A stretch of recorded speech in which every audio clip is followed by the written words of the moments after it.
मैं अपने गुरुदेव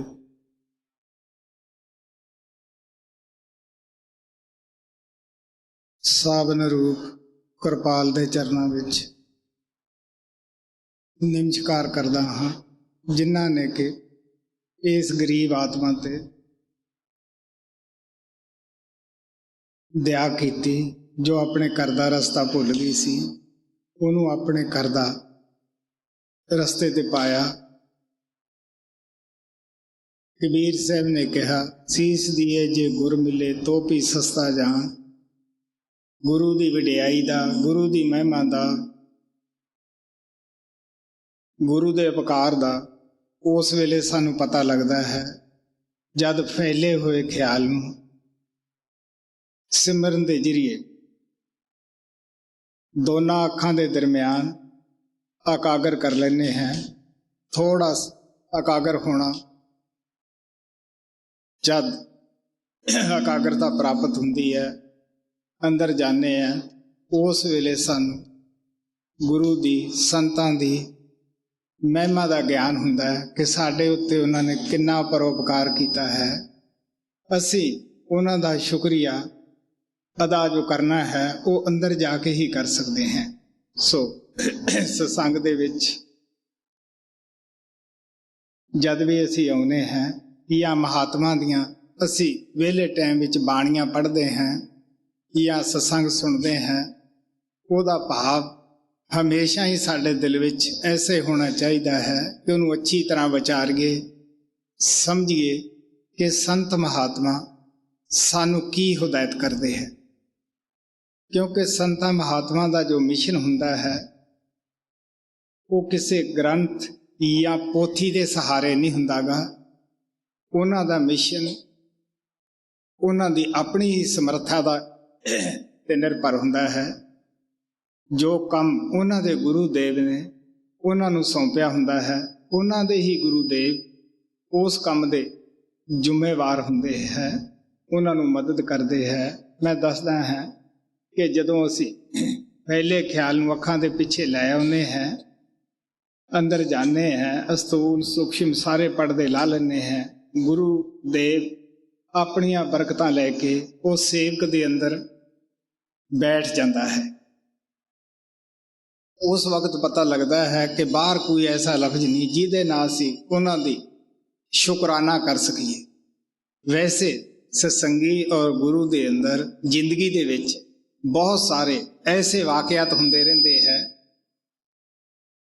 ऐसियां घटना घटदियां रहिंदियां हन कि जिहड़ा सिख महसूस करता है कि गुरु मेरी किस तरह मदद करता है, वो बिखड़े टाइम ते उत्ते भी आके पहुंचता है। ये उसदा बिरद है। अगर साडे वास्ते गुरु ऐसा नहीं कर सकता गा तो प्यारे तुम सोच के देख सकते हो कि उस गुरु दे अगे सिर नमाउण दा भी की फायदा हो सकता है, उस नूं मन्नण दे विच की फायदा है। ऐसे महात्मा तो किनारा करन च ही फायदा हुंदा है। लेकिन नहीं, अगर सिख आपदी ड्यूटी निभाउंदा है, भजन सिमरन करता है, ईमानदारी नाल काम करता है, तो गुरु का बिरद है, गुरु का धर्म है, वो भी उसकी मदद वास्ते आउंदा है, भावें कैसा भी टाइम क्यों ना होवे। कोई है पराई अग विच जलन वाला, अनेका वाकयात मिलते हैं कि गुरु ही एक ऐसा है, संत ही ऐसे है कि जिहड़े सेवक की खातर अग्नि विच कुदनों भी नहीं गुरेज करते, सोचते भी नहीं। ऐसे वाकयात बहुत सारे जिंदगी सानू मिलते हैं। लेकिन संत महात्मा मालक दे प्यारे सिर्फ बाणी सानू इस वास्ते समझाउंदे है, बाणी का सहारा साडे अगे रखते हैं कि सेवक नूं यह पता लग जाए कि ये कोई नवीं जी बात, नवीं जी कहानी साडे अगे लिया के नहीं रखते गए। पिछे भी संत महात्मा शब्द नाम की महिमा गाउंदे गए, सत्संग दे विच हर एक नूं लाउंदे गए है, सत्संग की महिमा दसदे गए है। क्योंकि सत्संग दो प्रकार का है, एक अंतरी है, एक बाहरी है। अंतरी सत्संग जो है वो अंदर जाके शब्द नाल जुड़ना, शब्द गुरु नूं प्रगट करना, उहदे विच जज्ब होना, ये अंतरी सत्संग है। बाहर जिथे भी सानू मौका मिलता है या उहदी आग्या के मुताबक जिथे सानू कहता है भी तुसी अपना सत्संग जारी करो ਜਾਂ ਹਫ਼ਤੇ ਤੋਂ ਜਾਂ 2 ਹਫ਼ਤਿਆਂ ਤੋਂ ਜੈਸਾ ਵੀ ਤੁਹਾਨੂੰ ਟਾਈਮ ਮਿਲਦਾ ਹੈ, ਤੁਸੀਂ ਇਕੱਠੇ ਹੋ, ਗੁਰੂ ਚਰਚਾ ਕਰੋ। ਉਹ ਵੀ ਸਤਸੰਗ ਹੈ। ਸਾਨੂੰ ਜਿਹੜਾ ਵੀ ਦੋਨਾਂ 'ਚੋਂ ਮਿਲਦਾ ਹੈ ਉਸ ਤੋਂ ਫਾਇਦਾ ਉਠਾਉਣਾ ਚਾਹੀਦਾ ਹੈ। ਸੋ ਤੁਹਾਡੇ ਅੱਗੇ ਗੁਰੂ ਅਰਜਨ ਦੇਵ ਜੀ ਮਹਾਰਾਜ ਦਾ ਸ਼ਬਦ ਰੱਖਿਆ ਜਾਂਦਾ ਹੈ, ਗੌਰ ਨਾਲ ਸੁਣਨ ਵਾਲਾ ਹੈ। ਕਿਸੇ ਵੀ ਮਹਾਤਮਾ ਦੀ ਬਾਣੀ ਲਵੋ, ਕਬੀਰ ਸਾਹਿਬ, ਤੁਲਸੀ ਸਾਹਿਬ, ਮਹਾਤਮਾ ਤੁਕਾਰਾਮ, ਹੋਰ ਵੀ ਬਹੁਤ ਸਾਰੇ ਮਹਾਤਮਾ ਦੇ ਅਸੀਂ ਇਤਿਹਾਸ ਪੜ੍ਹਦੇ ਹਾਂ। ਸਹਿਜੋ ਬਾਈ ਹੈ, ਚਰਨਦਾਸ ਹੈ। ਸਭ ਮਹਾਤਮਾ ਨੇ ਸਾਨੂੰ ਇਸੇ ਚੀਜ਼ ਤੇ ਜ਼ੋਰ ਦਿੱਤਾ ਕਿ ਮੁਕਤੀ ਨਾਮ ਬਿਨਾਂ ਨਹੀਂ। ਨਾਮ ਉਹ ਤਾਰ ਹੈ ਸ਼ਬਦ ਦੀ, ਉਹ ਤਾਕਤ ਹੈ। ਉਹ ਲਿਖਣ, ਪੜ੍ਹਨ, ਬੋਲਣ ਵਿੱਚ ਨਹੀਂ ਆਉਂਦਾ ਗਾ। ਉਹ ਤਾਂ ਬਿਨਾਂ ਲਿਖਿਆ ਕਾਨੂੰਨ ਹੈ, ਬਿਨਾਂ ਬੋਲੀ ਭਾਸ਼ਾ ਹੈ। ਸੋ ਇਸ ਵਾਸਤੇ ਔਰ ਨਾਮ ਬਿਨਾਂ ਮੁਕਤੀ ਨਹੀਂ। ਸੰਤਾਂ ਮਹਾਤਮਾ ਤੋਂ ਬਗੈਰ ਸਾਨੂੰ ਨਾਮ ਨਹੀਂ ਮਿਲਦਾ ਗਾ, ਔਰ ਸਤਸੰਗ ਤੋਂ ਬਗੈਰ ਸਾਡੀ ਤਹਿਕੀਕਾਤ ਮੁਕੰਮਲ ਨਹੀਂ ਹੁੰਦੀ ਗੀ। ਪਿਆਰਿਓ, ਕਿਸੇ ਦਰਖਤ ਦਾ ਫਲ ਖਾਦਿਆਂ ਹੀ ਉਹਦੇ ਜੈਕੇ ਦਾ ਪਤਾ ਲੱਗਦਾ ਹੈ।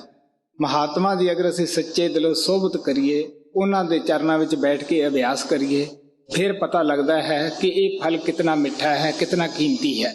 ਸੋ ਗੌਰ ਨਾਲ ਆਪ ਬਾਣੀ ਨੂੰ ਸੁਣੋ, ਸ਼ਬਦ ਨੂੰ ਸੁਣੋ ਜੀ। ਮਾਰੂ 16 ਮਹੱਲਾ ਪੰਜਵਾਂ, ਪੰਨਾ 1075। ਆਦ ਨਿਰੰਜਨ ਪ੍ਰਭ ਨਿਰੰਕਾਰਾ, ਸਭ ਮੈਂ ਵਰਤੈ ਆਪ ਨਿਰਾਰਾ। ਆਦ ਨਿਰੰਜਨ ਪ੍ਰਭ ਨਿਰੰਕਾਰਾ, ਸਭ ਮੈਂ ਵਰਤੈ ਆਪ ਨਿਰਾਰਾ। ਅੰਜਨ ਕਹਿੰਦੇ ਆ ਮਾਇਆ ਨੂੰ, ਉਹ ਹੈ ਨਿਰੰਜਨ। ਕਿਆ ਉਹ ਪਰਮਾਤਮਾ ਮਾਇਆ ਤੋਂ ਰਹਿਤ ਹੈ, ਜਿਹਦਾ ਨਾ ਆਦ ਦਾ ਪਤਾ ਹੈ ਨਾ ਅੰਤ ਦਾ ਪਤਾ ਹੈ। ਉਹ ਕੁਲ ਮਾਲਕ ਹੈ। ਦੁਨੀਆ ਜੋ ਉਸਨੇ ਪੈਦਾ ਕੀਤੀ ਹੈ, ਜੰਮਦੀ ਹੈ, ਮਰਦੀ ਹੈ, ਆਉਂਦੀ ਹੈ, ਜਾਂਦੀ ਹੈ। तो गुरु अर्जन देव जी महाराज सवाल के तौर पर कहते हैं कि की वो परमात्मा भी जमदा मरदा है? वो कहते नहीं, वो दुनिया दे विच रहिंदा होया निर्लेप है, न्यारा है, वो जमण मरण के कष्टां विच नहीं आउंदागा जी। आद निरंजन प्रभु निरंकारा, सब में वरते आप निरारा। वरन जात चिहन नहीं कोई, सब हुक्मे सृष्ट उपाइंदा। ओदा कोई वर्ण नहीं, कोई जाति नहीं, कोई भाई नहीं, कोई बंधु नहीं, कोई रिश्तेदार नहीं, ओदा कोई वर्ण चिन्ह नहीं। आप कहने लगे जो सृष्टि उन्हें पैदा की है वो हुक्म दे जरिए, नाम दे जरिए, शब्द दे जरिए पैदा की है। गुरु अमरदेव जी भी महाराज कहते हैं उत्पत्त परले शब्दे होवे, शब्दे ही फिर ओपत होवे। वो शब्द के जरिए संसार की रचना पैदा करता है, शब्द के जरिए ही वो संसार की परले महापरले करता है। सो इस वास्ते आप कहते हैं वर्ण जात चिन्ह नहीं कोई, कोई जात नहीं, कोई मजहब नहीं, वो काला नहीं, वो गोरा नहीं, वो अमरीका दे रहन वाला नहीं, वो हिंदुस्तान दे रहन वाला नहीं, वो तो सचखंड उसका घर है। ਉਹਦੇ ਮਿਲਣ ਦਾ ਜੋ ਸਾਧਨ ਔਰ ਤਰੀਕਾ ਹੈ ਉਹ ਸਾਡੀ ਦੇਹ ਅੰਦਰ ਔਰ ਵਜੂਦ ਦੇ ਅੰਦਰ ਹੈ। ਜਦ ਵੀ ਉਹ ਕਿਸੇ ਨੂੰ ਮਿਲਾਉਣਾ ਚਾਹੁੰਦਾ ਹੈ, ਆਪਣਾ ਭੇਦ ਦੱਸਣਾ ਚਾਹੁੰਦਾ ਹੈ, ਉਹ ਆਪ ਹੀ ਆਪਦੇ ਪਿਆਰੇ ਬੱਚਿਆਂ ਨੂੰ ਇਸ ਸੰਸਾਰ ਦੇ ਵਿੱਚ ਭੇਜਦਾ ਹੈ। ਹਾਂ, वरन जात चिहन नहीं कोई, सब हुक्मे ਸ੍ਰਿਸ਼ਟ ਉਪਾਇੰਦਾ ਲੱਖ 84 ਜੋਨ ਸਬਾਈ ਮਾਨਸ ਕੋ ਪ੍ਰਭ ਦੀ ਵਡਿਆਈ। आप प्यार ना कहते हैं 184 जिया जून उसने पैदा की है। हजूर महाराज जी 184 जूना की तफसील बताते होंगे सन कि 30 लाख किस्म के दरख्त है, 27 लाख किस्म के कीड़े पतंगे है, 14 लाख किस्म के पंखी ने, 9 लाख किस्म के जल के जीव हैं, 4 लाख किस्म के देवी देवते, भूत प्रेत यश किन्नर इंसान हैवान है। ये बड़ा एक लम्मा फासला है जो सानू तय करना पैंदा है। फिर एक एक जून दियां बड़ियां बड़ियां लम्मियां उमरां हन। एक एक जून दे विच सानू ये नहीं पता कि उहदे विच असीं कितने के जन्म लेने हैं या लैके आए हुए हैं। सो 184 जून तो बाद इंसान दा जामे नूं वडियाई दिती है। क्यों वडियाई दिती है कि असी बाकी दियां जूनां जितनियां हन वो भोग जूनियां हन। पशु पंछियां नूं कौन ट्रेनिंग दिंदा है कि खाना इस तरह खाना है, भोग इस तरह भोगने है, या गर्मी सर्दी नूं किस तरह महसूस करना है। ये उन्हां नूं कुदरतों ही नॉलेज हुंदा है। अगर उन्हां दे अंदर कमी है, उन्हां दे अंदर सेंस दी बुद्धि दी कमी है। तो इंसान 5 तत्तां दा पुतला है। ਇਹਦੇ अंदर सेंस है, बुद्धि है। जो काम पशु पंछी नहीं कर सकते इंसान कर सकता है, वो परमात्मा दे नाल मिलाप करना है। फिर असी ऐसी जू इंसान दे जामे विच आके भी बहुत सारियां ऐसियां जूना हन, कौमां हन जिहदे विच कोई परमात्मा दा नाम लैके भी खुश नहीं हुंदागा। कोई परमात्मा दे मुतालिक उन्हां कौमां दे विच ज्ञान ही नहीं हुंदागा कि परमात्मा भी कोई है। तो सत्संग दे विच किस तरह आ सकते हैं, किस तरह उन्हां नूं पता लगता है। सो महाराज जी कहते हैं सानू बड़े प्यार नाल कि इस नूं यही वडियाई है कि इहदे विच भगती करके परमात्मा नूं मिल सकता है। इहनूं यही वडियाई है जी। 184 जोन सबाई मानस को प्रभ दी वडियाई। इस पौड़ी ते जो नर चूके सो आए जाए दुख पाएंदा। ये सीढ़ी दा आखिरी स्टेप है। अगर असी कोशिश करांगे तो मकान की छत ते चढ़ जावांगे। अगर पैर फिसल जाता है धरती ते आ जावांगे। इंसानी जामे दियां जो गलतियां हैं असी 84 विच फिर चले जाने हैं। अगर इहदे विच असी आके वो आखिरी स्टैप की है कि नाम की कमाई है, शब्द की कमाई है, अगर असी करन लग जाने हैं तो जिस परबज वास्ते मकसद वास्ते परमात्मा ने सानू इंसान का जामा दिता है, जो जिम्मेवारी साडे उपर लाई है, असी इहदे विच आके वो अपना मिशन जो है परबज है वो पूरा कर जाने हैं। नहीं तो फिर संसार विच आउणा है, जमना है, मरना है। जिथे मौत है उत्थे पैदाइश है, जिथे पैदाइश है उत्थे मौत है जी। इस पौड़ी ते जो नर चूके सो आए जाए दुख पाएंदा। कीता होए तिस क्या कहिए गुरमुख नाम पदार्थ लईए। गुरु अर्जन देव जी महाराज कहते हैं जिस परमात्मा का सब कुछ कीता होया हुंदा है, जो चाहे वो कर सकता है, उन्होंने असी की समझा सकते हैं, की कर सकते हैं। तो आप कहने लगे की करो जिंदगी में किसी महात्मा गुरमुख नूं मिलो। गुरमुख थानू की जुगती दसेगा, गुरमुख बनने वास्ते वो नाम देवेगा। जब असी नाम की कमाई करांगे तो साडी आत्मा उपर 3 पड़दे है, स्थूल है, ਸੂਖਸ਼ਮ ਹੈ, ਕਾਰਨ ਹੈ। ਜਦ ਅਸੀਂ ਫੈਲੇ ਹੋਏ ਖਿਆਲ ਨੂੰ ਸਿਮਰਨ ਦੇ ਜ਼ਰੀਏ ਅੱਖਾਂ ਦੇ ਪਿੱਛੇ ਲਿਆਉਂਦੇ ਹਾਂ, ਸਾਡਾ ਜੋ ਸੂਖਸ਼ਮ ਪੜਦਾ ਹੈ ਉਹ ਲੈ ਜਾਂਦਾ ਹੈ। ਅਸੀਂ ਸੂਖਸ਼ਮ ਦੇਸ਼ ਵਿੱਚ ਜਾਂਦੇ ਹਾਂ, ਬਾਹਰ ਅਸਥੂਲ ਦੇਸ਼ ਦੇ ਅੰਦਰ ਅਸਥੂਲ ਇੰਦਰੀਆਂ ਹਨ, ਅਸਥੂਲ ਮਨ ਹੈ। ਇਸ ਦੇ ਮੁਤਲਕ ਸਾਨੂੰ ਬੜਾ ਗਿਆਨ ਹੈ, ਪਤਾ ਹੈ ਕਿ ਕਿਸ ਤਰ੍ਹਾਂ ਅਸੀਂ ਪਰੇਸ਼ਾਨ ਹੈ ਇਹਨਾਂ ਇੰਦਰੀਆਂ ਦੇ ਹੱਥੋਂ, ਮਨ ਦੇ ਹੱਥੋਂ। ਮਨ ਨੂੰ ਕਿਤੇ ਚੈਨ ਨਹੀਂ, ਮਨ ਅੱਗੇ ਇੰਦਰੀਆਂ ਦਾ ਗੁਲਾਮ ਹੈ, ਇੰਦਰੀਆਂ ਅੱਗੇ ਭੋਗਾਂ ਦੀਆਂ ਗੁਲਾਮ ਹੈ।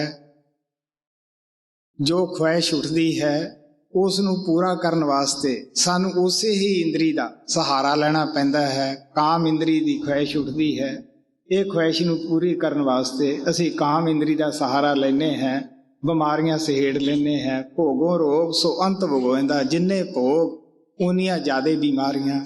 ਸਾਨੂੰ ਪਤਾ ਹੈ ਕਿ ਜਿਹੜੇ ਬ੍ਰਹਮਚਾਰੀ ਜੀਵਨ ਬਤੀਤ ਕਰਦੇ ਹੈ ਉਹ 8-8 10-10 ਘੰਟੇ ਸਿੱਧੀ ਕਮਰ ਰੱਖ ਕੇ ਅਭਿਆਸ ਦੇ ਵਿੱਚ ਬੜੇ ਆਸਾਨੀ ਨਾਲ ਲਾ ਲੈਂਦੇ ਹੈ। ਲੇਕਿਨ ਜਿਨ੍ਹਾਂ ਲੋਕਾਂ ਨੇ ਆਪਣੀ ਜ਼ਿੰਦਗੀ ਦੇ ਅੰਦਰ ਭੋਗ ਭੋਗੇ ਹੈ, ਆਪਣਾ ਆਪ ਨੁਕਸਾਨ ਕੀਤਾ ਹੈ, ਬ੍ਰਹਮਚਾਰੀ ਜੀਵਨ ਦੀ ਮਹਾਨਤਾ ਨੂੰ ਨਹੀਂ ਸਮਝਿਆ ਗਿਆ, ਉਹਨਾਂ ਦਾ ਘੰਟਾ ਵੀ ਸਤਸੰਗ ਦੇ ਅੰਦਰ ਚੌਂਕੜੀ ਮਾਰ ਕੇ ਬੈਠਣਾ ਬੜਾ ਮੁਸ਼ਕਿਲ ਹੋ ਜਾਂਦਾ ਹੈ, ਖਿਆਲ ਹੀ ਨਹੀਂ ਟਿਕਦਾਗਾ। ਐਸੇ ਲੋਕ ਜਦ ਮਿਲਦੇ ਹੈ ਦਰਸ਼ਨਾਂ ਦੇ ਵਿੱਚ ਆ ਕੇ, ਜੀ ਖਿਆਲ ਨਹੀਂ ਟਿਕਦਾ, ਜੇ ਅੰਦਰ ਭਜਨ ਬੈਠਣ ਨੂੰ ਜੀ ਨਹੀਂ ਕਰਦਾ, ਜੀ ਦਰਦ ਹੁੰਦਾ ਸਰੀਰ ਦੇ ਅੰਦਰ। ਪਿਆਰਿਓ, ਬੜਾ ਸੋਚ ਕੇ ਦੇਖੋ ਤੁਸੀਂ, ਇਹ ਦਰਦ ਕਾਸਦਾ ਹੈ, ਇਹ ਬੇਚੈਨੀ ਅੰਦਰ ਕਾਸਦੀ ਹੈ। ਅਸੀਂ ਆਪਣੀ ਜ਼ਿੰਦਗੀ ਦੀ ਤਰਫ ਤਵੱਜੋ ਨਹੀਂ ਦਿੰਦੇਗੇ। ਬ੍ਰਹਮਚਾਰੀ ਜੀਵਨ ਦੀ ਅਸੀਂ ਮਹਾਨਤਾ ਨੂੰ ਨਹੀਂ ਸਮਝਿਆਗਾ ਕਿ ਇਹਦੀ ਕਿੰਨੀ ਮਹਾਨਤਾ ਹੈ, ਕਿੰਨੀ ਇਹਦੀ ਉੱਚਤਾ ਹੈ। ਸੋ ਇਸ ਵਾਸਤੇ ਆਪ ਪਿਆਰ ਨਾਲ ਕਹਿੰਦੇ ਹੈ, ਅਸਥੂਲ ਸਰੀਰ ਦੇ ਅੰਦਰ ਤਾਂ ਸਾਨੂੰ ਅਸਥੂਲ ਇੰਦਰੀਆਂ ਜਿਹੜੀਆਂ ਹਨ ਇਹ ਬਾਹਰ ਹੀ ਬਾਹਰ ਖੱਟੇ ਮਿੱਠੇ ਰਸਾਂ ਵਿੱਚ ਲਾਈ ਬੈਠੀਆਂ ਹਨ। ਜਦ ਅਸੀਂ ਸੂਖਸ਼ਮ ਦੇ ਵਿੱਚ ਜਾਂਦੇ ਹਾਂ, ਉੱਥੇ ਸੂਖਸ਼ਮ ਮਨ ਹੈ, ਸੂਖਸ਼ਮ ਇੰਦਰੀਆਂ ਹਨ, ਸੂਖਸ਼ਮ ਦੁਨੀਆ ਹੈ। ਤਾਂ ਉੱਥੇ ਵੀ ਬੇਚੈਨੀ ਖਟਪਟੀ ਮੱਚੀ ਹੋਈ ਹੈ। ਜਦ ਅਸੀਂ ਬ੍ਰਹਮ ਦੇ ਵਿੱਚ ਜਾਂਦੇ ਹਾਂ, ਉੱਥੇ ਵੀ ਕਾਰਨ ਮਨ ਹੈ, ਕਾਰਨ ਇੰਦਰੀਆਂ ਹਨ, ਕਾਰਨ ਸਰੀਰ ਹੈ। ਉਸ ਜਗ੍ਹਾ ਵੀ ਬੇਸ਼ੱਕ ਉੱਥੇ ਜ਼ੋਰ ਇਹਨਾਂ ਦਾ ਘਟ ਜਾਂਦਾ ਹੈ, ਲੇਕਿਨ ਕਾਰਨ ਇੰਦਰੀਆਂ, ਕਾਰਨ ਮਨ ਜਿਹੜਾ ਹੈ ਉਹ ਪਰੇਸ਼ਾਨ ਕਰਦਾ ਹੈ। ਉਸ ਜਗ੍ਹਾ ਜੇ ਕੋਈ ਰਿਖੀ ਮੁਨੀ ਪਹੁੰਚਿਆ, ਉਹ ਉੱਥੇ ਜਾ ਕੇ ਵੀ ਹੇਡੀਆਂ ਦੇ ਢੇਰ ਹੋ ਗਏ ਸਨ। ਕੋਈ ਰਿਖੀ ਮੁਨੀ ਮਾੜੇ ਆਦਮੀ ਨਹੀਂ ਸਨ, ਉਹ ਬੜੇ ਅੱਛੀਆਂ ਆਤਮਾ ਸਨ ਜਿਨ੍ਹਾਂ ਨੇ ਇਤਨਾ ਕਠਿਨ ਸਾਧਨਾ ਸਾਧੀ, ਲੇਕਿਨ ਉਹਨਾਂ ਨੂੰ ਇਦੋਂ ਅੱਗੇ ਗੁਰੂ ਨਾ ਮਿਲਿਆ। ਇਸ ਵਾਸਤੇ ਉਸ ਜਗ੍ਹਾ ਤੇ ਜਾ ਕੇ ਜੇ ਅਸੂਲ ਚੋਂ ਬਚ ਕੇ ਗਏ ਤਾਂ ਸੂਖਸ਼ਮ ਦੇ ਵਿੱਚ ਜਾ ਕੇ ਉਹ ਇੰਦਰੀਆਂ ਦੇ ਕਾਬੂ ਆ ਗਏ। ਜੇ ਸੂਖਸ਼ਮ ਤੋਂ ਬਚੇ ਤਾਂ ਕਾਰਨ ਵਿੱਚ ਜਾ ਕੇ ਤੋਂ ਅੱਗੇ ਪਾਰ ਬ੍ਰਹਮ ਦੇ ਵਿੱਚ ਜੋ ਤਿੰਨੇ ਪਰਦੇ ਲਾ ਲੈਂਦੇ ਆ, ਅਸਥੂਲ ਸੂਖਸ਼ਮ ਕਾਰਨ ਤੋਂ ਪਾਰ ਬ੍ਰਹਮ ਆ ਜਾਂਦਾ ਹੈ, ਜੋ ਸੰਤਾਂ ਦੀ ਸੰਤ ਮਤ ਵਿੱਚ ਤੀਸਰੀ ਮੰਜ਼ਿਲ ਨੂੰ ਕਹਿੰਦੇ ਹੈ। ਔਰ ਉੱਥੇ ਆਤਮਾ ਤੋਂ ਸਾਰੇ ਪਰਦੇ ਲੈ ਜਾਂਦੇ ਹੈ। ਉੱਥੇ ਅੰਮ੍ਰਿਤਸਰ ਹੈ, ਰੂਹ ਨੇਕ ਕਰਮ ਹੋ ਜਾਂਦੀ ਹੈ। ਸਿਰਫ ਸੰਤ ਇਸ ਦੇ ਦੁਨੀਆ ਦੇ ਵਿੱਚ ਆਉਣ ਜਾਣ ਵਾਲੇ ਹੀ ਕਰਮ ਰੱਖ ਲੈਂਦੇ ਹੈ, ਬਾਕੀ ਆਤਮਾ ਜਿਹੜੀ ਹੈ ਉਹ ਨੇਕ ਕਰਮ ਹੋ ਜਾਂਦੀ ਹੈ। ਉਹ ਜਗ੍ਹਾ ਇਸ ਨੂੰ ਪਤਾ ਲੱਗਦਾ ਹੈ ਕਿ ਮੈਂ ਪਰਮਾਤਮਾ ਦੀ ਅੰਸ਼ ਹਾਂ। ਉੱਥੇ ਪਹੁੰਚੀ ਹੋਈ ਆਤਮਾ ਦਾ 12 ਸੂਰਜ ਦਾ ਪ੍ਰਕਾਸ਼ ਹੁੰਦਾ ਹੈ। ਇੱਥੇ ਅਸੀਂ ਇੱਕ ਸੂਰਜ ਦੀ ਤਰਫ ਨਹੀਂ ਦੇਖਦੇ ਗੇ, ਉੱਥੇ 12 ਸੂਰਜ ਦੀ ਤਰਫ ਆਤਮਾ ਦੇ ਅੰਦਰ ਤਾਕਤ ਆਉਂਦੀ ਹੈ ਔਰ ਦੇਖਦੀ ਹੈ। ਸੱਚਖੰਡ ਪਹੁੰਚੀ ਹੋਈ ਆਤਮਾ ਦਾ 16 ਸੂਰਜ ਦਾ ਪ੍ਰਕਾਸ਼ ਹੈ, ਉਹ ਦੇਸ ਹੀ ਪ੍ਰਕਾਸ਼ ਦਾ ਹੈ, ਉਹ ਮਹਾਪ੍ਰਕਾਸ਼ਮਾਨ ਹੈ। ਸੋ ਇਸ ਵਾਸਤੇ ਸੰਤ ਮਹਾਤਮਾ ਸਾਨੂੰ ਪਿਆਰ ਨਾਲ ਕਹਿੰਦੇ ਹੈ ਕਿ ਗੁਰਮੁਖ ਬਣਨ ਵਾਸਤੇ ਸਾਨੂੰ ਸੰਤ ਗੁਰਮੁਖ ਨਾਮ ਦਿੰਦੇ ਆ। ਅਸੀਂ ਕਮਾਈ ਕਰਕੇ ਆਪਣੀ ਆਤਮਾ ਤੋਂ ਤੀਨੇ ਪਰਦੇ ਲਾ ਕੇ 10ਵੇਂ ਦੁਆਰ ਵਿੱਚ ਪਹੁੰਚ ਜਾਂਦੇ ਹਾਂ। ਉਹ ਸੱਚਖੰਡ ਦਾ ਬੂਹਾ ਹੈ। ਔਰ ਇਸ ਵਾਸਤੇ ਆਪ ਪਿਆਰ ਨਾਲ ਕਹਿੰਦੇ ਹੈ ਕਿ ਤਿੰਨੇ ਗੁਣ ਜਿਹੜੇ ਹੈ ਇਹ ਬ੍ਰਹਮ ਦੀ ਚੋਟੀ ਤੱਕ ਹੈ। ਤਿੰਨਾਂ ਗੁਣਾਂ ਦੇ ਵਿੱਚ ਜਿੰਨਾ ਚਿਰ ਹੈ ਉਹਨਾਂ ਚਿਰ ਅਸੀਂ ਪਰਮਾਤਮਾ ਦੀ ਭਗਤੀ ਨਹੀਂ ਕਰ ਰਹੇ, ਅਸੀਂ ਕਾਲ ਦੇ ਦਾਇਰੇ ਵਿੱਚ ਹੈ। ਸੋ ਗੁਰੂ ਸਾਹਿਬ ਪਿਆਰ ਨਾਲ ਕਹਿੰਦੇ ਹੈ ਕਿ ਜਿਸ ਪਰਮਾਤਮਾ ਦਾ ਸਭ ਕੁਝ ਕੀਤਾ ਹੈ ਅਸੀਂ ਉਸ ਨੂੰ ਕੀ ਕਹਿ ਸਕਦੇ ਹਾਂ।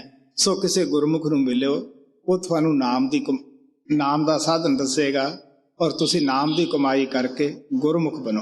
ਫਿਰ ਤੁਹਾਨੂੰ ਪਤਾ ਲੱਗੇਗਾ ਕਿ ਗੁਰਮੁਖ ਨੂੰ ਕਿੰਨੀ ਪਰਮਾਤਮਾ ਇੱਜ਼ਤ ਦਿੰਦਾ ਹੈ, ਕਿੰਨੀ ਉਹਨੂੰ ਤਾਕਤ ਦਿੰਦਾ ਹੈ। ਸਭ ਸੰਤ ਇਹ ਕਹਿੰਦੇ ਹੈ ਕਿ ਗੁਰਮੁਖਾਂ ਆਪਦੇ ਕਮਾਏ ਹੋਏ ਨਾਮ ਵਿੱਚੋਂ ਅਗਰ ਕਿਸੇ ਨੂੰ ਕਣੀ ਬਖਸ਼ ਦਿੰਦੇ ਹੈ ਤੇ ਉਹਦਾ ਉਧਾਰ ਹੋ ਜਾਂਦਾ ਹੈ ਜੀ। ਕੀਤਾ ਹੋਵੇ ਤਿਸ ਕਿਆ ਕਹੀਏ,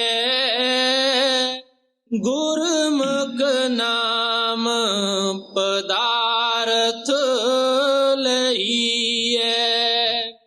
ਜਿਸ ਆਪ ਭੁਲਾਏ ਸੋਈ ਭੂਲੇ, ਸੋ ਬੂਝੈ ਜਿਸੈ ਬੁਝਾਏਂਦਾ। ਸਭ ਕੁਝ ਪਰਮਾਤਮਾ ਨੇ ਆਪਦੇ ਹੱਥ ਵਿੱਚ ਰੱਖਿਆ ਹੈ। ਕਿਹਨੂੰ ਮਹਾਤਮਾ ਦੀ ਸੰਗਤ ਵਿੱਚ ਲਿਆਉਣਾ ਹੈ, ਕਿਹਨੂੰ ਨਹੀਂ ਲਿਆਉਣਾ, ਕਿਹਦੇ ਅੰਦਰ ਨਾਮ ਦੀ ਤੜਪ ਪੈਦਾ ਕਰਨੀ ਹੈ, ਕਿਹਨੂੰ ਅਜੇ ਨਹੀਂ ਤੜਪ ਲਾਉਣੀ ਗੀ, ਇਹ ਉਸ ਪਰਮਾਤਮਾ ਨੇ ਸਭ ਕੁਝ ਆਪਦੇ ਹੱਥ ਵਿੱਚ ਰੱਖਿਆ ਹੈ, ਆਪਦੇ ਪਾਣੇ ਵਿੱਚ ਰੱਖਿਆ ਹੈ। ਜਿਹਨੂੰ ਉਹ ਭੁਲਾਉਣਾ ਚਾਹੁੰਦਾ ਹੈ ਉਹ ਇਸ ਪਾਸੇ ਸਤਸੰਗ ਵਾਲੇ ਪਾਸੇ, ਨਾਮ ਵਾਲੇ ਪਾਸੇ ਆ ਹੀ ਨਹੀਂ ਸਕਦਾਗਾ, ਸੋਚ ਵੀ ਨਹੀਂ ਸਕਦਾਗਾ। ਮਹਾਰਾਜ ਸਾਵਣ ਸਿੰਘ ਦਾ ਮੈਂ ਆਮ ਤੌਰ ਦੇ ਉੱਤੇ ਸਤਸੰਗ ਵਿੱਚ ਜ਼ਿਕਰ ਕਰਦਾ ਹੁੰਦਾ ਹੈ। ਪਿਆਰੇ ਉਹ ਕਹਿੰਦੇ ਹੁੰਦੇ ਸੀ ਕਿ ਲੋਕ ਕਹਿੰਦੇ ਆ ਅਸੀਂ ਨਾਮ ਇਸ ਦਫਾ ਲੈਣ ਜਾਵਾਂਗੇ, ਜਾਂ ਅਸੀਂ ਨਾਮ ਲੈ ਕੇ ਆਏ, ਜਾਂ ਅਸੀਂ ਭਜਨ ਬੈਠਦੇ ਹਾਂ, ਜਾਂ ਅਸੀਂ ਭਜਨ ਬੈਠਾਂਗੇ। ਇਹ ਸੇਵਕ ਉਤਨਾ ਚਿਰ ਹੀ ਕਹਿੰਦਾ ਹੈ ਜਿੰਨਾ ਚਿਰ ਉਸ ਦੀਆਂ ਅੱਖਾਂ ਬੰਦ ਹੈ। ਜਦ ਅੱਖ ਖੁੱਲ੍ਹ ਜਾਂਦੀ ਹੈ ਫੇਰ ਉਹਨੂੰ ਪਤਾ ਲੱਗਦਾ ਹੈ ਕਿ ਮੈਨੂੰ ਭਜਨ ਵਿੱਚ ਕੌਣ ਬਿਠਾਉਂਦਾ ਸੀਗਾ, ਇਹ ਉਦਮ ਕੌਣ ਬਖਸ਼ਦਾ ਸੀ, ਇਹ ਅੰਦਰੋਂ ਪ੍ਰੇਰਨਾ ਕਿਹਨੇ ਕਰੀ ਸੀਗੀ, ਇਹ ਗੁਰੂ ਨੇ ਹੀ ਕਰੀ ਸੀ। ਫਿਰ ਸਤਸੰਗ ਵਾਸਤੇ ਵੀ ਉਹਨੂੰ ਪਤਾ ਲੱਗਦਾ ਹੈ ਕਿ ਕੌਣ ਮੈਨੂੰ ਪ੍ਰੇਰ ਕੇ ਸਤਸੰਗ ਦੇ ਵਿੱਚ ਲਿਆਇਆ ਹੈ। ਤੋ ਇਸ ਵਾਸਤੇ ਆਪ ਪਿਆਰ ਨਾਲ ਕਹਿੰਦੇ ਹੈ ਜਿਸ ਆਪ ਭੁਲਾਏ ਸੋ। ਜਿਹਨੂੰ ਉਹ ਭੁਲਾਉਣਾ ਚਾਹੁੰਦਾ ਹੈ ਉਹ ਆਪ ਹੀ ਭੁਲਾਉਂਦਾ ਹੈ, ਜਿਹਨੂੰ ਉਹ ਬਖਸ਼ਣਾ ਚਾਹੁੰਦਾ ਹੈ ਉਹ ਖੁਦ ਹੀ ਅੰਦਰੋਂ ਚਾਬੀ ਮਰੋੜ ਕੇ ਮਹਾਤਮਾ ਦੀ ਸੰਗਤ ਔਰ ਸੋਭਤ ਦੇ ਵਿੱਚ ਲਿਆਉਂਦਾ ਹੈ ਜੀ। ਜਿਸ ਆਪ ਭੁਲਾਏ ਸੋਈ ਭੂਲੇ, ਸੋ ਬੂਝੈ ਜਿਸੈ ਬੁਝਾਏਂਦਾ। ਹਰ ਇੱਕ ਸੋਗ ਕਾ ਨਗਰ ਇਹ ਕੀਆ, ਸੇ ਉਬਰੇ ਜੋ ਸਤ ਗੁਰ ਸ਼ਰਣਈਆ। ਗੁਰੂ ਸਾਹਿਬ ਕਹਿੰਦੇ ਆ ਜਿਸ ਦੁਨੀਆ ਵਿੱਚ ਅਸੀਂ ਬੈਠੇ ਹਾਂ ਇਹ ਦੁੱਖਾਂ ਸੁੱਖਾਂ ਦੀ ਦੁਨੀਆ ਹੈ। ਕਦੇ ਇਹਦੇ ਵਿੱਚ ਖੁਸ਼ੀ ਪੈਦਾ ਹੁੰਦੀ ਹੈ, ਕਦੇ ਗਮੀ ਪੈਦਾ ਹੁੰਦੀ ਹੈ। ਸ਼ਾਦੀ ਹੁੰਦੀ ਹੈ, ਅਸੀਂ ਖੁਸ਼ੀਆਂ ਮਨਾਉਂਦੇ ਹਾਂ, ਵਾਜੇ ਵਜਾਉਂਦੇ ਹਾਂ। ਜਦ ਘਰ ਵਾਲੀ ਨਾਲ ਖਟਪਟੀ ਹੋ ਜਾਂਦੀ ਹੈ ਜਾਂ ਸਾਥੀ ਸਾਥ ਛੱਡ ਜਾਂਦਾ ਹੈ, ਫਿਰ ਤੁਹਾਨੂੰ ਪਤਾ ਹੈ ਉਹੀ ਘਰ ਨਰਕ ਬਣ ਕੇ ਰਹਿ ਜਾਂਦਾ ਹੈ। ਲੜਕਾ ਘਰੇ ਪੈਦਾ ਹੋਵੇ, ਅਸੀਂ ਮਠਿਆਈਆਂ ਵੰਡਦੇ ਹਾਂ, ਦਾਨ ਪੁੰਨ ਵੀ ਕਰਦੇ ਹਾਂ, ਬੜੀਆਂ ਖੁਸ਼ੀਆਂ ਮਨਾਉਂਦੇ ਹਾਂ। ਜਦ ਪਰਮਾਤਮਾ ਦੀ ਮੌਜ ਹੁੰਦੀ ਹੈ ਉਸੇ ਲੜਕੇ ਨੂੰ ਵਾਪਸ ਬੁਲਾ ਲੈਂਦਾ ਹੈ, ਜਾਂ ਉਹ ਕਹੇ ਕਾਰਨ ਮਾਤਾ ਪਿਤਾ ਦੇ ਹੋਵੇ, ਉਹੀ ਘਰ ਜਿਹੜਾ ਹੈ ਪਿਆਰਿਓ ਨਰਕ ਬਣ ਕੇ ਰਹਿ ਜਾਂਦਾ ਹੈ। ਤੁਸੀਂ ਪੁੱਛੋ ਜਿਨ੍ਹਾਂ ਦੇ ਜਵਾਨ ਪੁੱਤਰ ਗੁਜ਼ਰ ਜਾਂਦੇ ਹੈ, ਜਾਂ ਜਿਨ੍ਹਾਂ ਔਰਤਾਂ ਦੇ ਜਵਾਨੀ ਵਿੱਚ ਹੀ ਪਤੀ ਗੁਜ਼ਰ ਸਾਥ ਛੱਡ ਜਾਂਦੇ ਹੈ, ਜਾਂ ਪਤਨੀਆਂ ਸਾਥ ਛੱਡ ਜਾਂਦੀਆਂ ਹਨ, ਜਾਂ ਬੱਚੇ ਗੁਜ਼ਰ ਜਾਂਦੇ ਹੈ, ਤੁਸੀਂ ਉਹਨਾਂ ਨੂੰ ਪੁੱਛੋ ਕਿ ਰਾਤ ਨੂੰ ਨੀਂਦ ਆਉਂਦੀ ਹੈ? ਉਹ ਕਲਾਕ ਦੀ ਸੂਈ ਦੀ ਤਰ੍ਹਾਂ ਉਸੇ ਥਾਂ ਉਹਨਾਂ ਦਾ ਦਿਲ ਰਹਿੰਦਾ ਹੈ। ਇਸ ਵਾਸਤੇ ਜ਼ਿੰਦਗੀ ਦੇ ਵਿੱਚ ਬੈਠ ਕੇ ਅਸੀਂ ਖੁਸ਼ੀ ਵੀ ਮਨਾਉਂਦੇ ਹਾਂ, ਗਮੀ ਵੀ ਮਨਾਉਂਦੇ ਹਾਂ। ਕਦੇ ਸੁੱਖ ਆਇਆ ਮਨ ਫੁੱਲਿਆ ਨਹੀਂ ਸਮਾਉਂਦਾਗਾ, ਕਦੇ ਦੁੱਖ ਆਇਆ ਅਸੀਂ ਰੋਂਦੇ ਚੁੱਪ ਨਹੀਂ ਹੁੰਦੇਗੇ, ਅੱਖਾਂ ਖੁੱਲੀਆਂ ਹੀ ਰਹਿ ਜਾਂਦੀਆਂ ਹੈ, ਪਾਣੀ ਅੱਖਾਂ 'ਚੋਂ ਜਾਰੀ ਹੋ ਜਾਂਦਾ ਹੈ। ਸੋ ਪਿਆਰਿਓ ਆਪ ਕਹਿਣ ਲੱਗੇ ਇਹ ਦੁੱਖਾਂ ਔਰ ਸੁੱਖਾਂ ਦੀ ਨਗਰੀ ਦੇ ਵਿੱਚੋਂ ਕਿਸ ਦਾ ਉਧਾਰ ਹੈ, ਕਿਹਦੀ ਕਲਿਆਣ ਹੈ? ਜੋ ਕਿਸੇ ਮਹਾਤਮਾ ਦੀ ਸ਼ਰਨ ਵਿੱਚ ਜਾ ਵੜੇ ਹੈ। ਗੁਰੂ ਅਰਜਨ ਦੇਵ ਜੀ ਮਹਾਰਾਜ ਕਹਿੰਦੇ ਹੈ ਸੂਹਟ ਪਿੰਜਰ ਪ੍ਰੇਮ ਕਾ, ਬੋਲੇ ਬੋਲਣ ਹਾਰ ਸੱਚ ਚੁਗੇ, ਅੰਮ੍ਰਿਤ ਪੀਏ ਉੱਡਾ ਤਾਂ ਇੱਕ ਹੈ ਵਾਰ। ਇਹ ਸਾਡੀ ਜੋ ਆਤਮਾ ਹੈ ਇਹ ਇੱਕ ਤੋਤਾ ਹੈ, ਜਿਸਮ ਪਿੰਜਰਾ ਹੈ। ਇਸ ਪਿੰਜਰੇ ਦੇ ਨਾਲ ਇਹ ਤੋਤਾ ਆਤਮਾ ਪਿਆਰ ਪਾ ਕੇ ਕਈ ਕਿਸਮ ਦੀਆਂ ਬੋਲੀਆਂ ਬੋਲਦੀ ਹੈ, ਕਦੇ ਸੁੱਖ ਦੀ, ਕਦੇ ਦੁੱਖ ਦੀ, ਕਦੇ ਹਿੰਦੂਆਂ ਦੇ ਘਰਾਂ ਵਿੱਚ ਪੈਦਾ ਹੋ ਕੇ ਉਹ ਬੋਲੀਆਂ ਬੋਲਦੀ ਹੈ, ਕਦੇ ਮੁਸਲਮਾਨਾਂ ਦੇ ਈਸਾਈਆਂ ਦੇ ਘਰਾਂ ਵਿੱਚ ਪੈਦਾ ਹੋ ਕੇ ਅਨੇਕਾਂ ਪ੍ਰਕਾਰ ਦਾ ਇਹ ਪਿੰਜਰੇ ਨਾਲ ਪਿਆਰ ਪਾ ਕੇ ਬੋਲੀਆਂ ਬੋਲਦੀ ਹੈ।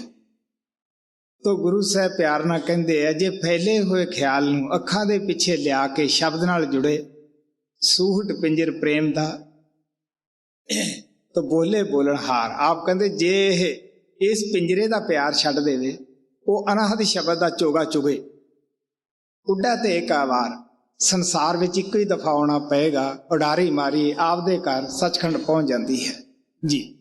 ਹਰ ਇੱਕ ਸੋਗ ਕਾ ਨਗਰ ਏਕੀਆ, ਸੇ ਉਬਰੇ ਜੋ ਸਤ ਗੁਰ ਸ਼ਰਣਈਆ। ਤ੍ਰਿਆ ਗੁਣਾ ਤੇ ਰਹਿ ਨਿਰਾਰਾ, ਸੋ ਗੁਰਮੁਖ ਸ਼ੋਭਾ ਪਾਏਂਦਾ। ਕੌਣ ਮਹਾਤਮਾ ਹੈ, ਕੌਣ ਗੁਰਮੁਖ ਹੈ ਜੋ ਪਰਮਾਤਮਾ ਦੇ ਦਰ ਵਿੱਚ ਜਾ ਕੇ ਸ਼ੋਭਾ ਪਾਉਂਦਾ ਹੈ? ਕਹਿਣ ਲੱਗੇ ਜੋ ਰਜੋ ਗੁਣ, ਤਮੋ ਗੁਣ, ਸਤੋ ਗੁਣ ਤੋਂ ਉੱਪਰ ਚਲਿਆ ਜਾਂਦਾ ਹੈ ਜੀ। ਤ੍ਰੇਹਾ ਗੁਣਾ ਤੇ ਰਹਿ ਨਿਰਾਰਾ, ਸੋ ਗੁਰਮੁਖ ਸ਼ੋਭਾ ਪਾਏਂਦਾ। ਅਨਕ ਕਰਮ ਕੀਏ ਬਹੁ ਤੇਰੇ, ਜੋ ਕੀ ਜੈਸੋ ਬੰਧਨ ਪੈਰੇ। ਹੁਣ ਗੁਰੂ ਸਾਹਿਬ ਸਾਡੇ ਕਰਮ ਕਾਂਡ ਦੀ ਤਰਫ ਆਉਂਦੇ ਹੈ। ਅਸੀਂ ਬੈਠ ਕੇ ਜ਼ਿੰਦਗੀ 'ਚ ਚਾਹੇ ਨੇਕ ਕਰਮ ਕਰੀਏ ਚਾਹੇ ਬੁਰਾ ਕਰਦੇ ਹਾਂ, ਇਹ ਅਸੀਂ ਆਪਦੇ ਗਲ ਵਿੱਚ ਖੁਦ ਹੀ ਫੰਦਾ ਪਾ ਰਹੇ ਨੇ। ਨੇਕ ਕਰਮ ਕਰਦੇ ਹਾਂ, ਅਸੀਂ ਛੇੜ ਸ਼ਾਹੂਕਾਰ ਬਣ ਕੇ ਆ ਜਾਂਦੇ ਹਾਂ। ਬੁਰੇ ਕਰਮ ਕਰਦੇ ਹਾਂ ਤਾਂ ਸਾਡੇ ਵਾਸਤੇ ਨਰਕ ਔਰ 84 ਤਿਆਰ ਹੁੰਦਾ ਹੈ। ਜਾਂ ਹੱਥ ਦੇ ਵਿੱਚੋਂ ਝਾੜੂ ਨਿਕਲ ਜਾਂਦਾ ਹੈ, ਹੁਕੂਮਤ ਦੀ ਬਾਗਡੋਰ ਮਿਲ ਜਾਂਦੀ ਹੈ। ਨੇਕ ਕਰਮਾਂ ਦਾ ਇਹੀ ਫਲ ਮਿਲਦਾ ਹੈ। ਇਹ ਨਹੀਂ ਕਿ ਨੇਕ ਕਰਮਾਂ ਦਾ ਸਾਨੂੰ ਕੁਝ ਮਿਲਦਾ ਨਹੀਂਗਾ, ਲੇਕਿਨ ਕਿੱਡੀ ਵੀ ਵੱਡੀ ਹੁਕੂਮਤ ਮਿਲ ਜਾਵੇ, ਅਸੀਂ ਪ੍ਰਧਾਨ ਮੰਤਰੀ ਵੀ ਕਿਉਂ ਨਾ ਬਣ ਜਾਈਏ, ਜ਼ਿੰਦਗੀ ਦੇ ਵਿੱਚ ਆਪਾਂ ਦੇਖ ਹੀ ਰਹੇ ਹਾਂ ਕਿ ਕੀ ਕੋਈ ਬੜੇ ਤੋਂ ਬੜਾ ਲੀਡਰ ਸੌਖਾ ਹੈ। ਹੁਕੂਮਤ ਅਸੂਲਾਂ ਦੀ ਛੇਜ ਹੁੰਦੀ ਹੈ, ਰਾਤ ਨੂੰ ਨੀਂਦ ਨਹੀਂ ਆਉਂਦੀ ਗੀ।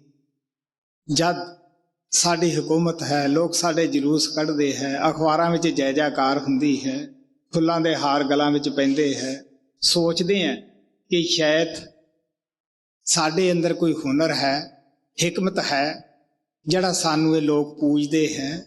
ਨਹੀਂ ਪਿਆਰਿਓ, ਉਹ ਪਰਮਾਤਮਾ ਸਾਡੇ ਪੁੰਨਾਂ ਦਾ ਫਲ ਦੇ ਰਿਹਾ ਹੈ।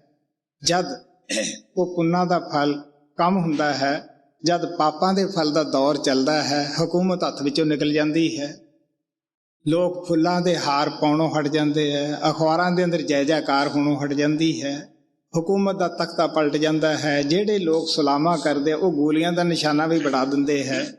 ਸੋ ਇਸ ਵਾਸਤੇ ਜਿਸ ਹੁਕੂਮਤ ਨੂੰ ਅਸੀਂ ਫੁੱਲਾਂ ਦੀ ਛੇਜ ਸਮਝਦੇ ਸਾਂ, ਇਹੀ ਦੁੱਖ ਦਾ ਕਾਰਨ ਬਣ ਜਾਂਦੀ ਹੈ। ਸੋ ਗੁਰੂ ਸਾਹਿਬ ਪਿਆਰ ਨਾਲ ਦੱਸਦੇ ਹੈ ਕਿ ਕਰਮ ਕਾਂਡ ਕਰਨ ਦੀ ਮਹਾਤਮਾ ਕੋਈ ਨਿੰਦਿਆ ਨਹੀਂ ਕਰਦੇ, ਬੁਰਾ ਨਹੀਂ ਕਹਿੰਦੇ ਗੇ, ਸਚਾਈ ਜ਼ਰੂਰ ਦੱਸਦੇ ਹੈ ਕਿ ਇਹਦਾ ਫਲ ਪਿਆਰਿਓ ਤੁਸੀਂ ਖੁਦ ਹੀ ਖਾਣਾ ਹੈ। ਕਰਮ ਜੋ ਜੋ ਕਰੇ ਸੋ ਭੋਗਣਾ ਭਰਨਾ ਜੀ। ਅਨਕ ਕਰਮ ਕੀਏ ਬਹੁ ਤੇਰੇ, ਜੋ ਕੀ ਜੈਸੋ ਬੰਧਨ ਪੈਰੇ। ਕ੍ਰੋਤਾ ਬੀਜ ਬੀਜੇ ਨਹੀਂ ਜੰਮੈ, ਸਭ ਲਾਹਾ ਮੂਲ ਗਵਾਏਂਦਾ। ਜ਼ਿਮੀਂਦਾਰ ਲੋਕਾਂ ਨੂੰ ਪਤਾ ਹੈ ਕਿ ਜੋ ਕਣਕ ਦੀ ਫਸਲ ਹੈ ਇਹ ਨਵੰਬਰ ਦਸੰਬਰ ਦੇ ਅੰਦਰ ਬੋਈ ਜਾਂਦੀ ਹੈ। ਅਗਰ ਇਸ ਨੂੰ ਜੂਨ ਜੁਲਾਈ ਦੇ ਮਹੀਨੇ ਵਿੱਚ, ਜਦ ਕਿ ਗਰਮੀ ਜ਼ਿਆਦਾ ਹੈ, ਬੀਜਣ, ਉਹਨਾਂ ਦੇ ਘਰੇ ਫਸਲ ਨਹੀਂ ਆਉਂਦੀਗੀ ਪੱਕ ਕੇ। ਜੋ ਉਹਨਾਂ ਨੇ ਬੀਜ ਪਾਇਆ ਹੁੰਦਾ ਹੈ, ਮੂਲ ਜੋ ਹੈ ਉਹ ਵੀ ਉਹਨਾਂ ਦਾ ਜਾਇਆ ਚਲਿਆ ਜਾਂਦਾ ਹੈ। ਸੋ ਕਲਯੁਗ ਦੇ ਅੰਦਰ ਆ ਕੇ ਸਾਨੂੰ ਕਲਯੁਗ ਦਾ ਹੀ ਧਰਮ ਸੋਚਣਾ ਪਏਗਾ ਕਿ ਕਲਯੁਗ ਦੇ ਅੰਦਰ ਕਿਸ ਚੀਜ਼ ਦੀ ਮੁਕਤੀ ਹੈ, ਕਿਸ ਤੋਂ ਮੁਕਤੀ ਹੈ। तो गुरु साहब प्यार ना कहते हैं कलू आया एक नाम बोवो आन रुत नाही मत भरम पूलो। आप कहते कलयुग के अंदर अगर मुक्ति है तो नाम विच है। एक तो साडियां अजकल सेहतां कमजोर है, उम्रां छोटियां हैं, विधि पूर्वक असी कर्मकांड कर ही नहीं सकते गे। पिछले जमानों के अंदर पिछले युगों के अंदर लोगों दी सेहतां अच्छियां सन, उम्रां लंमियां सन। सतयुग के अंदर लख बरस की उम्र बयान की है। जे किसी ने 10,000 साल कर्मकांड कर भी लिया तो बाकी 90,000 साल होर है नाम की कमाई की तरफ आने वास्ते। सो इस वास्ते आप सानू प्यार ना कहते हैं कि ये सारा असी बेमौसमा बीज पा रहे हैं जी। क्रोता बीज बीजे नहीं जम्मे, सब लाहा मूल गवाएंदा। कल युग में कीर्तन प्रधाना, गुरमुख जपिए लाए ध्याना। अगर कल युग दे विच मुक्ति है तो वो कीर्तन दे विच है। उसनू किते हरि कीर्तन क्या है, किते अकथ कथा क्या है, किते गुरु बाणी किया गया है। आप कहने लगे गुरमुख लोग की करते हैं, फैले ख्याल नूं सिमरन दे जरिए अखां पिछे लिया के असूल सूक्ष्म तिन्ने पढ़दे ला के जब 10वें द्वार विच पहुंचते हैं, उत्थे वो कीर्तन जो सचखंड तो उठ रहा है आ रहा है, वो बड़े ध्यान नाल उस कीर्तन नूं उहदे विच जुड़ जाते हैं, जज्ब हो जाते हैं। सो इस वास्ते आप प्यार ना कहते हैं उस कीर्तन की महिमा है, उस दी वडियाई है। बाहर जितने भी असी कीर्तन करते हैं सानू किसी इंसान की सहारा लेना पैंदा है, या साडा जिहड़ा जंत्र असी वजाउने हैं वो खराब हो जाता है या टुट जाता है, या वजाउण वाले थक जाते हैं। लेकिन जिसका गुरु साहब जिक्र करते हैं वो साडा नहीं वजाया, वो तो खुद ही वजा रहा परमात्मा। महाराज जी कहते अणमड़िया मंदल वाजा बिन सावन कनहर गाजा, बादल बिन बरखा होई जे तत विचारे कोई। वो किसी दे मड़िया होया मरदंग नहीं, ढोल नहीं, वाजा नहीं, वो तो अणमड़िया है। और बादल बिन बरखा होई जे तत विचारे कोई, उत्थे कोई इस तरह बदल नहीं आउंदे गे। कोई अंदर जाके देखे कि किस तरह उत्थे प्यार दियां बूंदां, अमृत दियां बूंदां उस जगह पै रही है। सो इस वास्ते आप कहते गुरमुख लोग अपनी देह और वजूद के अंदर जाके बड़े ध्यान नाल उस कीर्तन नूं सुन रहे हैं जी। कल युग में कीर्तन प्रधाना, गुरमुख जपिए लाए ध्याना। आप तरे सगले कुल तारे, हर दर गए पत सियों जाएंदा। आप कहने लगे जो महात्मा अंदर वड़ के उस कीर्तन दे नाल जुड़ जाते हैं उन्हां नूं की परमात्मा वडियाई दिंदा है। वो आप तर जाते हैं, अपनी संगत नूं तार लेंदे है, अपनियां कुलां नूं तार लेंदे है। दरगाह दे अंदर बड़े पत नाल प्यार नाल इज्जत नाल हो जाते हैं जी। आप तरे सगले कुल तारे, हर दर गए पत सियों जाएंदा। खंड पताल दीप सब लोआ, सब काल वस आप प्रभ किया। नेह चल एक आप अविनाशी, सोने चल ज्योति से त्याएंदा। जो कुछ भी सानू अखां नाल दिसदा है, खंड पताल दीप सब कुछ उस परमात्मा ने रचना करके इसका जो ਇੰਤਜ਼ਾਮ ਸੀ ਉਹ ਕਾਲ ਦੇ ਸਪੁਰਦ ਕਰ ਦਿੱਤਾ ਹੈ। ਇੰਤਜ਼ਾਮ ਉਸ ਨੂੰ ਸੌਂਪ ਦਿੱਤਾ ਹੈ।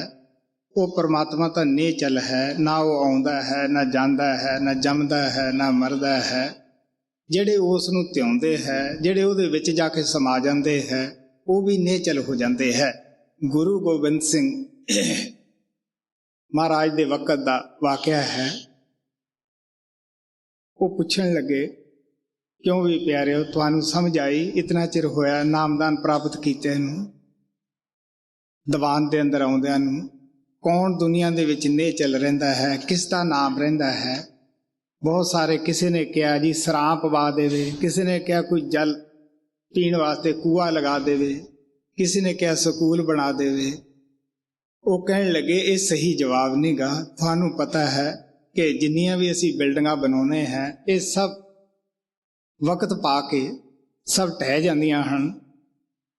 ਇਹਨਾਂ ਦੇ ਵਾਰਸ ਨਹੀਂ ਰਹਿੰਦੇ। ਜਿਤਨੀ ਮਰਜ਼ੀ ਤੁਸੀਂ ਗਹਿਰੀ ਨੀਂਵ ਖਦਾ ਲਓ, ਕਿਲੇ ਦੇਖ ਲਓ, ਉਹ ਵੀ ਸਦਾ ਨਹੀਂ ਰਹਿੰਦੇ ਕਿ ਆਖਰ ਢਹਿ ਜਾਂਦੇ ਹੈ। ਤੋ ਜਦ ਉਹ ਵਸਤੂ ਹੀ ਢਹਿ ਰਹੀ ਨਾ, ਨਾਮ ਉਸ ਦਾ ਕਿਵੇਂ ਰਹੇਗਾ? ਔਰ ਕਹਿਣ ਲਗੇ, ਨਹੀਂ ਪਿਆਰਿਓ, ਨਾਮ ਰਹੋ ਸਾਧੂ ਰਹਿਓ ਗੁਰੂ ਗੋਬਿੰਦ, ਕਹੋ ਨਾਨਕ ਇਸ ਜਗਤ में किन जपया गुरु मंत्र। गुरु गोबिंद सिंह जी महाराज कहने लगे, नहीं प्यारिओ, वो परमात्मा का नाम रहेगा। जो परमात्मा के नाम विच जाके जुड़ गए है, जिमें खंड विच पतासा मिल गया है, ज्यों जल में जल आए खटाना, त्यों ज्योति संग मिल जोत समाना। जिन्हां दी ज्योति उस जोत दे विच जाके मिल गई है, या उन्हां दा नाम रहेगा। ये ना आउंदा है ना जांदा है, परमात्मा सदा ही है। वो भी निहचल है, जो उसकी भगती करते हैं, उहदे नाल प्यार करते हैं जी। निहचल एक आप अविनाशी, सो निहचल ज्योति से त्याएंदा। हर का सेवक सो हर जेहा, भेद न जानो मानस देहा। जो महात्मा परमात्मा की भगती करके परमात्मा रूप हो गया है, ओदे और परमात्मा दे विच कोई भिन्न भेस नहीं हुंदागा जी। हरे का सेवक सो हर जेहा, भेद न जानो मानस देहा। ज्यों जल तरंग उठे बो पाती, फिर सल ले सलल समाएंदा। सलल कहते हैं पानी नूं। जिस तरह पानी के अंदर हवा पई, बुलबुला बन गया, हवा निकली, वो पानी बन गया। इसी तरह वो महात्मा परमात्मा दे भेजे संसार विच आउंदे है।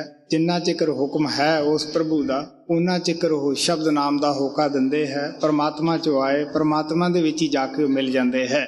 गुरु गोबिंद सिंह ने अपनी हिस्ट्री के अंदर, वैसे तो हर महात्मा थोड़ा बहुता इशारा दिंदे ही गए है, लेकिन गुरु गोबिंद सिंह ने बड़ा साफ लिखा है कि मैं जब दो तो एक रूप हो गया, परमात्मा मैं एक हो गए, मैं उस दे चरनां विच रह रहा सीगा। मेरा दिल संसार दे विच आउण नूं नहीं करदा सीगा, लेकिन उस परमात्मा ने हुक्म कीता भी जाओ भुलड़ जीवां नूं शब्द नाम दे रस्ते ते पाओ, मेरी भगती उन्हां नूं समझाओ। वो कहंदे मेरा दिल तां नहीं करदा सीगा, पर फिर भी उस परमात्मा तो मैं हुक्म ना मोड़ सकिया, मैनूं संसार विच आउणा पिया। सो इस वास्ते आ प्यार नाल कहंदे है कि वो कहंदे मैं अपना सुत तोहे नवाजा, कि प्यारिया मैं तेनों अपना पुत बना के भेजदा है। मैं दसदा ना कि संत महात्मा वो परमात्मा दे प्यारे बच्चे हुंदे है। एक बच्चा जिहड़ा है वो किस तरह पिता दे छाया हेठ अपने आप नूं सुरक्षित समझदा है। मछली है दरिया की लहर ते ही मान करदी है, वो तारियां लाउंदी है। इसे तरह वो ਪਰਮਾਤਮਾ ਦੇ ਪਿਆਰੇ ਬੱਚੇ ਹੁੰਦੇ ਆ। ਪਰਮਾਤਮਾ ਉਹਨਾਂ ਦੇ ਨਾਲ ਇਸ ਤਰ੍ਹਾਂ ਪਿਆਰ ਕਰਦਾ ਹੈ ਜਿਸ ਤਰ੍ਹਾਂ ਪਿਤਾ ਆਪਣੇ ਬੱਚੇ ਦੇ ਨਾਲ ਕਰਦਾ ਹੈ। ਸੋ ਇਸ ਵਾਸਤੇ ਉਹਨਾਂ ਦਾ ਰਿਸ਼ਤਾ ਜਿਹੜਾ ਹੁੰਦਾ ਹੈ ਉਹ ਬਾਪ ਬੇਟੇ ਦਾ ਹੁੰਦਾ ਹੈ। ਪਿਆਰਾ ਬੇਟਾ ਜਿਹੜਾ ਹੈ ਆਪਦੇ ਪਿਤਾ ਤੋਂ ਜੋ ਚਾਹਵੇ ਕਰਾ ਲੈਂਦਾ ਹੈ। ਸੰਤ ਮਹਾਤਮਾ ਕੋਈ ਪਰਮਾਤਮਾ ਤੋਂ ਬੜੇ ਨਹੀਂ ਹੁੰਦੇਗੇ, ਉਹ ਪਰਮਾਤਮਾ ਦੇ ਪਿਆਰੇ ਪੁੱਤਰ ਜ਼ਰੂਰ ਹੁੰਦੇ ਹੈ। ਜਿਸ ਤਰ੍ਹਾਂ ਕੀਤਾ ਲੋੜਨ ਸੋਈ ਕਰਾਇਣ, ਉਹ ਜੋ ਪਰਮਾਤਮਾ ਅੱਗੇ ਬੇਨਤੀ ਕਰਦੇ ਹੈ ਉਹ ਜ਼ਰੂਰ ਪਰਮਾਤਮਾ ਮੰਨਦਾ ਹੈ। ਕੋਈ ਉਹ ਪਰਮਾਤਮਾ ਤੋਂ ਦੁਨੀਆ ਵਾਸਤੇ ਕੋਈ ਬਰਿਆਈ ਨਹੀਂ ਮੰਗਦੇਗੇ, ਕਿਸੇ ਨੂੰ ਬਦ ਦੁਆ ਨਹੀਂ ਦਿੰਦੇਗੇ। ਬਲਕਿ ਕਬੀਰ ਸਾਹਿਬ ਦੀ ਬਾਣੀ ਪੜ੍ਹਾਂ ਸਾਨੂੰ ਪਤਾ ਲੱਗਦਾ ਹੈ ਕਿ ਦੀਨ ਦਿਆਲ ਭਰੋਸੇ ਤੇਰੇ ਸਭ ਪਰਿਵਾਰ ਚੜਾਇਆ ਬੇੜੇ, ਜੇ ਤਿਸ ਭਾਵੈ ਤਾਂ ਹੁਕਮ ਮਨਾਵੈ ਇਸ ਬੇੜੇ ਕੋ ਪਾਰ ਲਗਾਵੈ। ਉਹ ਨਾਮਦਾਨ ਦੇਣ ਵੇਲੇ ਕੀ ਕਰਦੇ ਹੈ, ਸੇਵਕਾਂ ਨੂੰ ਵੀ ਬਿਠਾਉਂਦੇ ਹੈ, ਖੁਦ ਵੀ ਉਹ ਕਾਲ ਦੇ ਕੋਲੋਂ ਜੋ ਡੋਰੀਆਂ ਉਹਨੇ ਅੰਦਰਲੇ ਮੰਡਲਾਂ ਵਿੱਚ ਛੁਪਾ ਕੇ ਰੱਖੀਆਂ ਹਨ, ਸਮਰੱਥ ਗੁਰੂ ਉਸ ਵੇਲੇ ਉਹ ਡੋਰੀਆਂ ਕਾਲ ਦੀਆਂ ਛੁਪਾਈਆਂ ਹੋਈਆਂ ਲੈ ਕੇ ਸੱਚਖੰਡ ਦੇ ਵਿੱਚ ਬੰਨ੍ਹਦਾ ਹੈ। ਇਹੀ ਗੁਰੂ ਦੀ ਵਡਿਆਈ ਹੈ। ਸੋ ਇਸ ਵਾਸਤੇ ਆਪ ਪਿਆਰ ਨਾਲ ਕਹਿੰਦੇ ਹੈ, ਉਦੋਂ ਬੇਨਤੀ ਕਰਦੇ ਆ ਕਿ ਹੇ ਪ੍ਰਭੂ ਮੈਂ ਤੇਰੇ ਆਸਰੇ। ਉਹਨਾਂ ਦਾ ਪ੍ਰਭੂ ਉਹਨਾਂ ਦਾ ਗੁਰੂ ਦੇਵ ਹੀ ਹੁੰਦਾ ਹੈ। ਉਹਦੇ ਅੱਗੇ ਪ੍ਰਾਰਥਨਾ ਕਰਦੇ ਹੈ ਕਿ ਦੀਨ ਦਿਆਲ ਭਰੋਸੇ ਤੇਰੇ ਸਭ ਪਰਿਵਾਰ ਚੜਾਇਆ ਬੇੜੇ। ਇਹ ਪਰਿਵਾਰ ਹੈ। ਮੈਂ ਦੱਸਦਾ ਹੁੰਦਾ ਕਿ ਸੰਤ ਕਿਸੇ ਸੰਸਾਰੀ ਫੈਮਿਲੀ ਦੇ ਨਾਲ ਬੱਝੇ ਹੋਏ ਨਹੀਂ ਹੁੰਦੇਗੇ, ਉਹਨਾਂ ਦੀ ਸੰਗਤ ਹੀ ਉਹਨਾਂ ਦਾ ਪਰਿਵਾਰ ਹੁੰਦਾ ਹੈ। ਉਹਨਾਂ ਨੂੰ ਆਪਦੀ ਜਾਨ ਨਾਲੋਂ ਸੰਗਤ ਪਿਆਰੀ ਹੁੰਦੀ ਹੈ। ਇਸ ਵਾਸਤੇ ਕਹਿੰਦੇ ਦੀਨ ਦਿਆਲ ਭਰੋਸੇ ਤੇਰੇ ਸਭ ਪਰਿਵਾਰ ਚੜਾਇਆ ਬੇੜੇ। ਇਹ ਸਭ ਸ਼ਬਦ ਦੇ ਬੇੜੇ ਵਿੱਚ ਮੈਂ ਬਿਠਾ ਲਏ ਹੈ। ਜੇ ਤਿਸ ਭਾਵੈ ਹੁਕਮ ਮਨਾਵੈ ਇਸ ਬੇੜੇ ਕੋ ਪਾਰ ਲਗਾਵੈ। ਹੁਣ ਇਹ ਤੇਰੀ ਦਇਆ ਹੈ, ਚਾਹੇ ਇਹਨਾਂ ਤੋਂ ਭਜਨ ਕਰਾ ਜਾਂ ਨਾ ਕਰਾ, तो मैं तो तेरे भरोसे ते ही ये बेड़ा नाम दा ठिल दिता है। सो वो ये बेनतियां हमेशा ही करते है। सो बड़े प्यार नाल ज्यों जल तरंग उठे वो भांति फिर जिस तरह जल दे विच उन्हां दा की रिश्ता है परमात्मा नाल, जिस तरह बुलबुले और पानी दा है, तरंग और पानी दा है। गुरु गोबिंद सिंह जी भी महाराज कहते हैं कि हर हर जन दो एक है, बिब विचार कुछ नाहे, जलते उपज तरंग ज्यों जल ही विखे समाहे। जी ज्यों जल तरंग उठे बो पाती, फिर सल ले सलल समाएंदा। एक जाचक मंगे दान द्वारे, जा प्रभ पावे ता ਕਿਰਪਾ ਤਾਰੇ। ਸੰਤ ਆਪਦੇ ਆਪ ਨੂੰ ਕਿੰਨਾ ਛੋਟਾ ਬਿਆਨ ਕਰਦੇ ਹੈ ਕਿ ਅਸੀਂ ਜਾਚਕ ਬਣ ਕੇ ਭਿਖਾਰੀ ਬਣ ਕੇ ਤੇਰੇ ਦਰ ਤੇ ਉੱਤੇ ਆਏ ਹਾਂ। ਇਹ ਹੁਣ ਤੇਰੀ ਮੌਜ ਹੈ ਕਿ ਤੂੰ ਸਾਨੂੰ ਪਿੱਛਿਆ ਜਲਦੀ ਪਾਉਣਾ ਜਾਂ ਦੇਰ ਨਾ ਪਾਉਣਾ ਜਾਂ ਕਿੰਨੀ ਪਿੱਛਿਆ ਪਾਉਣਾ ਹੈ। ਸਾਡੇ ਤਰ੍ਹਾਂ ਨਹੀਂ ਕਿ ਅਸੀਂ ਹਉਮੈ ਹੰਕਾਰ ਦੇ ਵਿੱਚ ਆ ਕੇ ਮਾਮੂਲੀ ਜਾਂ ਸਾਡੇ ਅੰਦਰ ਚੰਗਿਆੜਾ ਕੋਈ ਪ੍ਰਗਟ ਹੋ ਜਾਵੇ ਤੇ ਅਸੀਂ ਰਿੱਧੀਆਂ ਸਿੱਧੀਆਂ ਬਾਹਰ ਦਿਖਾਉਣੀਆਂ ਸ਼ੁਰੂ ਕਰਦੇ ਹਾਂ। ਲੇਕਿਨ ਸੰਤ ਕੁੱਲ ਮਾਲਕ ਹੋ ਕੇ ਵੀ ਆਪਣੇ ਆਪ ਨੂੰ ਜਾਚਕ ਭਿਖਾਰੀ ਬਿਆਨ ਕਰਦੇ ਹੈ ਕਿ ਹੇ ਪ੍ਰਭੂ ਅਸੀਂ ਤੇਰੇ ਦਰ ਤੇ ਇੱਕ ਭਿਖਾਰੀ ਦੀ ਤਰ੍ਹਾਂ ਆਏ ਹਾਂ। ਜੀ ਇੱਕ ਜਾਚਕ ਮੰਗੇ ਦਾਨ ਦੁਆਰੇ, ਜਾ ਪ੍ਰਭ ਪਾਵੇ ਤਾਂ ਕਿਰਪਾ ਤਾਰੇ। ਦੇਓ ਦਰਸ਼ ਜਿਤ ਮਨ ਤ੍ਰਿਪਤਾਸੈ, ਹਰ ਕੀਰਤਨ ਮਨ ਠਹਿਰਾਏਂਦਾ। ਹੁਣ ਉਹ ਸਾਡੇ ਦੁਨੀਆਦਾਰਾਂ ਦੀ ਤਰ੍ਹਾਂ ਇਹ ਨਹੀਂ ਕਹਿੰਦੇ ਕਿ ਸਾਨੂੰ ਇਹ ਕਾਰੋਬਾਰ 'ਚ ਘਾਟਾ ਪੈ ਗਿਆ ਜਾਂ ਸਾਡਾ ਬੱਚਾ ਬਿਮਾਰ ਹੈ, ਇਸ ਨੂੰ ਤੁਸੀਂ ਰਾਜੀ ਕਰੋ ਜਾਂ ਘਾਟਾ ਪੂਰਾ ਕਰੋ। ਉਹ ਪਿਆਰੇ ਹੋਏ ਨਹੀਂ, ਉਹ ਮਾਲਕ ਤੋਂ ਮਾਲਕ ਨੂੰ ਮੰਗ ਰਹੇ ਹੈ। ਕਹਿਣ ਲੱਗੇ ਤੂੰ ਜੇ ਤੇਰੀ ਕਿਰਪਾ ਹੈ, ਦਇਆ ਹੈ, ਤੂੰ ਆਪਣਾ ਦਰਸ਼ਨ ਦੇ ਤਾਂ ਕਿ ਸਾਨੂੰ ਸੰਤੋਸ਼ ਆ ਜਾਵੇ, ਅਸੀਂ ਤ੍ਰਿਪਤ ਹੋ ਜਾਈਏ। ਜੀ ਦੇਹੋ ਦਰਸ਼ ਜਿਤ ਮਨ ਤ੍ਰਿਪਤਾਸੈ, ਹਰ ਕੀਰਤਨ ਮਨ ਠਹਿਰਾਏਂਦਾ। ਰੂੜੋ ਠਾਕੁਰ ਕੀਤੇ ਵਸ ਨਾ ਆਵੇ। ਹਰ ਸੋ ਕਿਛ ਕਰੇ ਜੇ ਹਰ ਕਿਆਂ ਸੰਤਾਂ ਪਾਵੇ। ਦੁਨੀਆ ਨੇ ਘਰ-ਬਾਰ ਛੱਡ ਕੇ ਜੰਗਲਾਂ ਵਿੱਚ ਜਾ ਕੇ ਡੇਰੇ ਲਾ ਲਏ, ਭੁੱਖਾਂ ਪਿਆਸਾਂ ਕੱਟੀਆਂ। ਉਹ ਪਿਆਰਿਓ, ਸੁੱਕ ਕੇ ਹਰੀੜ ਦੀ ਤਰ੍ਹਾਂ ਜਿਸਮ ਨੂੰ ਕਰ ਲਿਆ, ਪਰ ਫਿਰ ਵੀ ਉਹਨੇ ਦਰਸ਼ਨ ਨਾ ਦਿੱਤੇ। ਦਿਲ ਦਿਲਗੀਰ ਹੋਏ, ਘਰਾਂ ਵਿੱਚ ਆ ਗਏ। ਤੋ ਆਪ ਕਹਿਣ ਲੱਗੇ ਉਹ ਪਰਮਾਤਮਾ ਵੱਡਾ ਹੈ, ਉਹ ਸੱਚਖੰਡ ਵਿੱਚ ਬੈਠਾ ਹੈ, ਉਹ ਕਿਸੇ ਦੇ ਵੱਸ ਨਹੀਂ ਆਉਂਦਾਗਾ। ਨਾ ਹਕੂਮਤ ਨਾਲ ਵੱਸ ਵਿੱਚ ਆਉਂਦਾ ਹੈ, ਨਾ ਧਨ ਦੌਲਤ ਨਾਲ ਆਉਂਦਾ ਹੈ, ਨਾ ਕਿਸੇ ਹਾਰ ਸ਼ਿੰਗਾਰ ਨਾਲ ਆਉਂਦਾ ਹੈ, ਨਾ ਕਿਸੇ ਕਰਮ ਕਾਂਡ ਨਾਲ ਵੱਸ ਵਿੱਚ ਆਉਂਦਾ ਹੈ। ਉਹ ਇੱਕ ਦੇ ਹੀ ਵੱਸ ਆਉਂਦਾ ਹੈ, ਆਪਦੇ ਪਿਆਰਿਆਂ ਭਗਤਾਂ ਦੇ।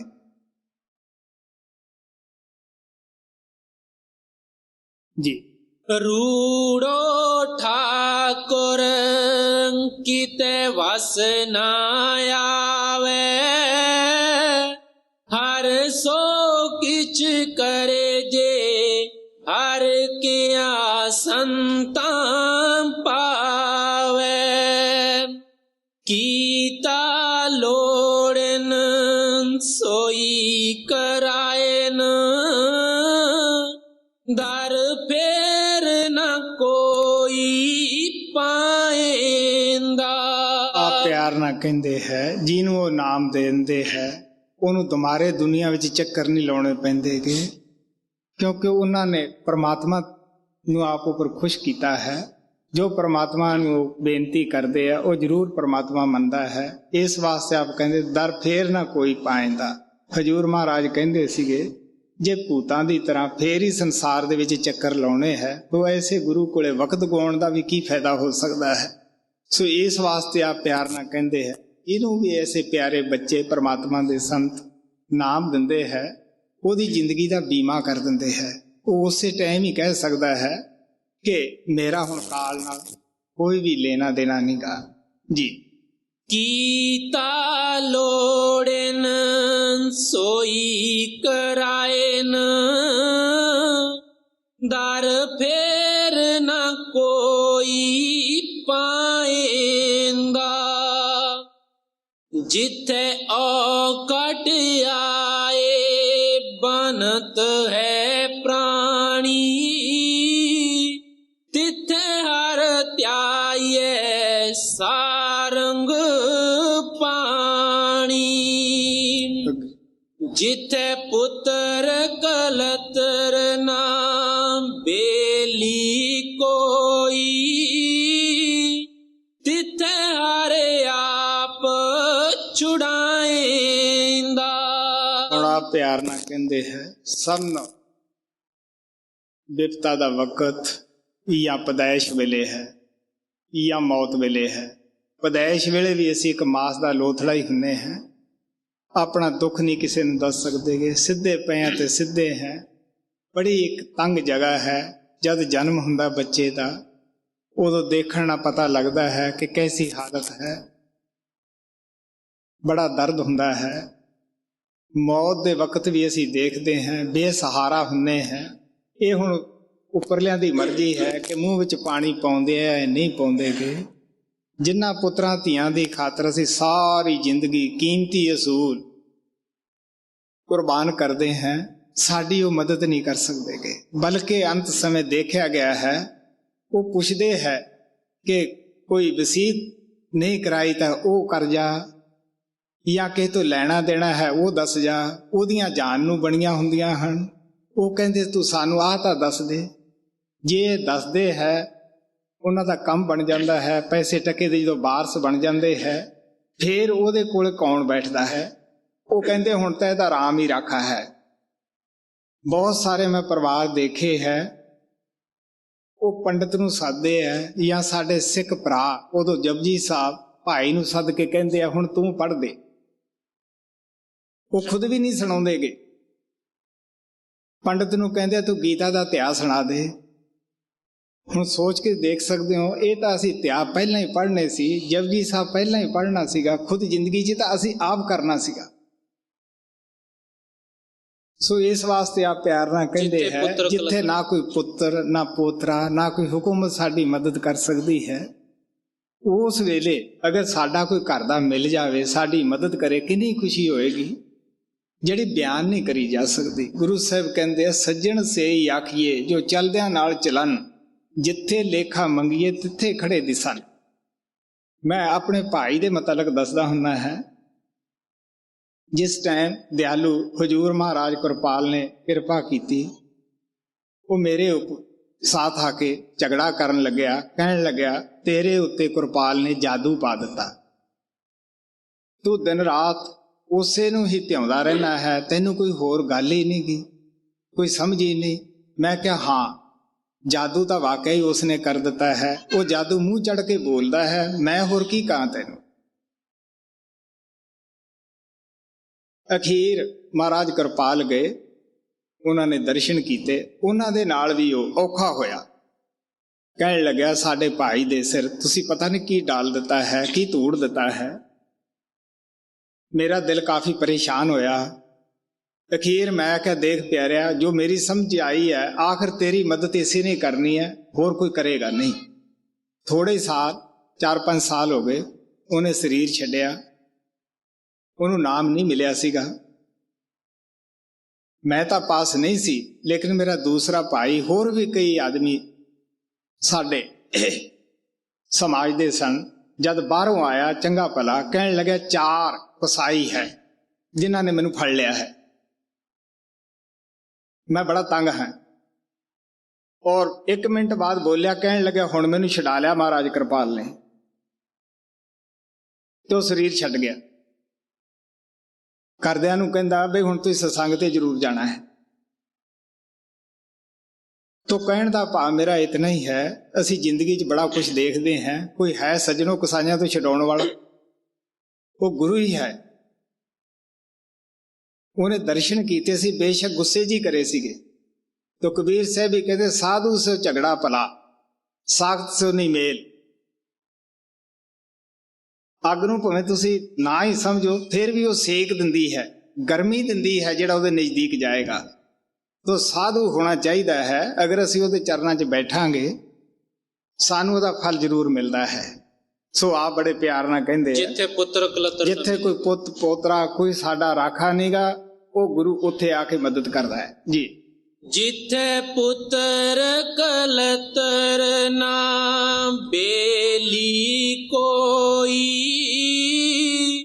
ਤਿੱਥੇ ਹਰਿ ਆਪ ਛੁਡਾਏਂਦਾ। ਵੱਡਾ ਸਾਹਿਬ ਅਗਮ ਅਥਾਹ, ਕਿਉ ਮਿਲੀਐ ਪ੍ਰਭ ਵੇ ਪਰਵਾਹ। ਕਾਟ ਸਿਲਕ ਜਿਸ ਮਾਰਗ ਪਾਏ, ਸੋ ਵਿੱਚ ਸੰਗਤ ਵਾਸਾ ਪਾਏਂਦਾ। ਗੁਰੂ ਅਰਜਨ ਦੇਵ ਜੀ ਮਹਾਰਾਜ ਕਹਿੰਦੇ ਹੈ ਕਿ ਉਹ ਪਰਮਾਤਮਾ ਵੱਡਾ ਹੈ, ਅਗੰਮ ਹੈ, ਉਹਦੀ ਗਮਤਾ ਨੂੰ ਲੱਖਣਾ ਬੜਾ ਹੀ ਮੁਸ਼ਕਿਲ ਹੈ। ਉਹ ਅਥਾਹ ਹੈ, ਉਹਦਾ ਅਥਾਹ ਨਹੀਂ ਪਾ ਸਕਦੇਗੇ। ਉਹਨੂੰ ਕਿਸ ਤਰ੍ਹਾਂ ਅਸੀਂ ਮਿਲ ਸਕਦੇ ਹਾਂ? ਕਹਿਣ ਲੱਗੇ ਜਿਹਦੇ ਉੱਤੇ ਉਹ ਦਇਆ ਕਰਦਾ, ਆਪਣੇ ਨਾਲ ਮਿਲਾਉਣਾ ਚਾਹੁੰਦਾ ਹੈ, ਉਹਦੇ ਜੋ ਸਮਾਜਿਕ ਬੰਧਨ ਹੈ ਉਹਨਾਂ ਨੂੰ ਢਿੱਲੇ ਕਰਦਾ ਹੈ, ਤੋਂ ਵਿੱਚ ਸੰਗਤ ਵਾਸਾ ਪਾਉਂਦਾ, ਉਹਨੂੰ ਫਿਰ ਸਤਸੰਗ ਦੇ ਵਿੱਚ ਲਿਆਉਂਦਾ ਹੈ ਜੀ।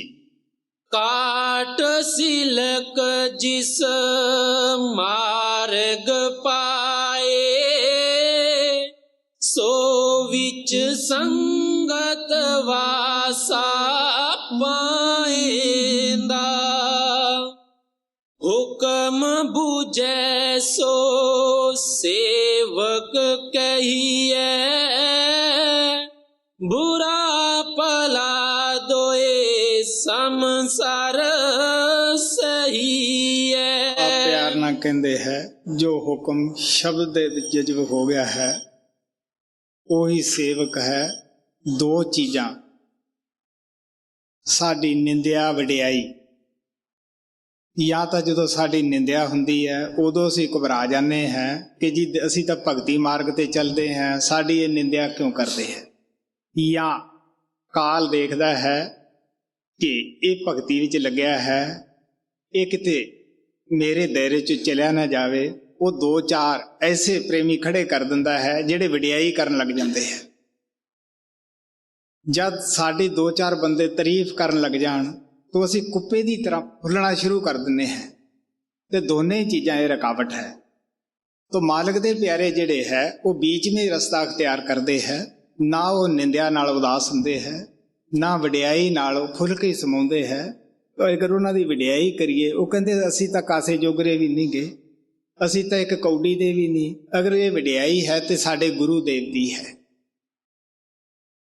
ਸੋ ਇਸ ਵਾਸਤੇ ਆਪ ਪਿਆਰ ਨਾਲ ਕਹਿੰਦੇ ਹੈ, ਬੜੇ ਬੜੇ ਮਹਾਤਮਾ ਇਸ ਸੰਸਾਰ ਵਿੱਚ ਆਏ, ਉਹਨਾਂ ਦਾ ਇਤਿਹਾਸ ਪੜ੍ਹੀਏ ਤਾਂ ਸੰਸਾਰ ਦੇ ਵਿੱਚ ਲੋਕਾਂ ਨੇ ਉਹਨਾਂ ਨੂੰ ਕੋਈ ਆਰਾਮ ਨਾਲ ਤਾਂ ਨਹੀਂ ਬੈਠਣ ਦਿੱਤਾ ਹੈਗਾ, ਨਿੰਦੇ ਹੀ ਗਾਉਂਦੇ ਰਹੇ ਹੈ। ਜਿਸ ਤਰ੍ਹਾਂ ਧਨਵਾਨਾਂ ਦੇ ਪਿੱਛੇ ਚੋਰ ਸ਼ੁਰੂ ਤੋਂ ਹੀ ਲੱਗੇ ਹੈ, ਇਸੇ ਤਰ੍ਹਾਂ ਸੰਤਾਂ ਦੇ ਪਿੱਛੇ ਵੀ ਨਿੰਦਕ ਕੋਈ ਅਜੇ ਨਵੇਂ ਤਾਂ ਨਹੀਂ ਲੱਗੇ, ਪਹਿਲਾਂ ਤੋਂ ਹੀ ਲੱਗੇ ਤੁਰੇ ਆਉਂਦੇ ਹੈ ਜੀ। ਹੁਕਮ ਬੂਝੈ ਸੋ ਸੇਵਕ ਕਹੀਐ, ਬੁਰਾ ਭਲਾ ਦੋਏ ਸੰਸਾਰ ਸਹੀਐ। ਹੋਮੈ ਜਾਏ ਤਾਂ ਏਕੋ ਬੂਝੈ, ਸੋ ਗੁਰਮੁਖ ਸਹਿਜ ਸਮਾਏਂਦਾ। ਸਾਡੇ ਔਰ परमात्मा ਦੇ ਦਰਮਿਆਨ ਅਗਰ ਕੋਈ ਰੁਕਾਵਟ ਹੈ ਉਹ ਹਉਮੈ ਦੀ ਹੈ। ਹਉਮੈ ਕੀ ਹੈ? ਜੋ ਅਸੀਂ ਦਿਨ ਰਾਤ ਸੋਚ ਰਹੇ ਹਾਂ, ਜਿਸ ਨੂੰ ਲੈ ਕੇ ਚੱਲਦੇ ਹਾਂ, ਮੇਰੀ ਕੌਮ ਹੈ, ਮੇਰਾ ਮਜ਼ਹਬ ਹੈ, ਮੈਂ ਬੜਾ ਪੜ੍ਹਿਆ ਲਿਖਿਆ ਹਾਂ, ਮੇਰੇ ਅੰਦਰ ਇਤਨੀ ਹੁਨਰ ਹੈ, ਕਹਿਣ ਲੱਗੇ ਇਹੀ ਦੀਵਾਰ ਬਣ ਕੇ ਅੱਗੇ ਖੜ ਜਾਂਦੀ ਹੈ। ਹਉਮੈ ਦੀਰਘ ਰੋਗ ਹੈ, दारू पिए सुमाहे, कृपा करे जे अपनी ता गुर का शब्द कमाहे। बीमारी भी अंदर है, दवाई भी अंदर है, लेकिन दवाई जिहड़ी है वो डॉक्टर दे हथ की संतां दे हथ है। सो इस वास्ते आप कहण लगे ਹਉਮੈ ਜਾਏ ਤਾਂ ਏਕੋ ਬੂਝੈ, ਸੋ जद हौमै अंदरों जाती है फिर पता लगता है कि वो परमात्मा एक है, ਉਹਦੇ मिलण दा साधन और तरीका भी एक है जी। ਹਉਮੈ ਜਾਏ ਤਾਂ ਏਕੋ ਬੂਝੈ, ਸੋ ਗੁਰਮੁਖ ਸਹਿਜ ਸਮਾਏਂਦਾ। ਹਰ ਕੇ ਭਗਤ ਸਦਾ ਸੁਖ ਵਾਸੀ, ਬਾਲ ਸੁਭਾਏ ਅਤੀਤ ਉਦਾਸੀ। ਅਨਕ ਰੰਗ ਕਰੈ ਬੋ ਪਾਤੀ, ਜਿਉ ਪਿਤਾ ਪੂਤ ਲਾਡਾਏਂਦਾ। अगर शांति है तो गुरमुखा ਨੂੰ है। सो इस वास्ते आप कहने लगे कि वो मालिक दे अगे, अपने गुरु दे अगे 40 दिन के बच्चे की तरह ही महसूस करते हैं। महसूस की पेश ही 40 दिन के बच्चे की तरह वो करते हैं।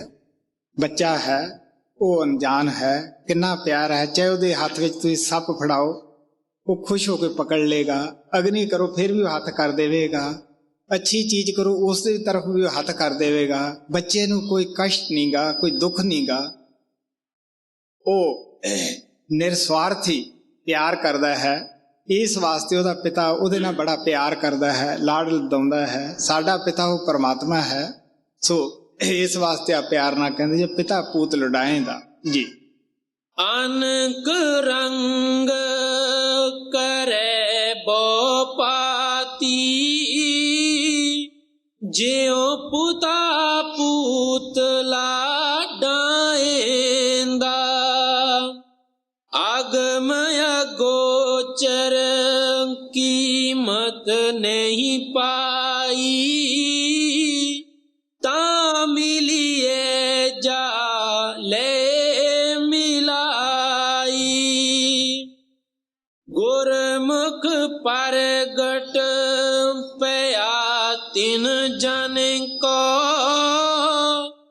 जिन तुर मस्तक लेख लिखाएंदा,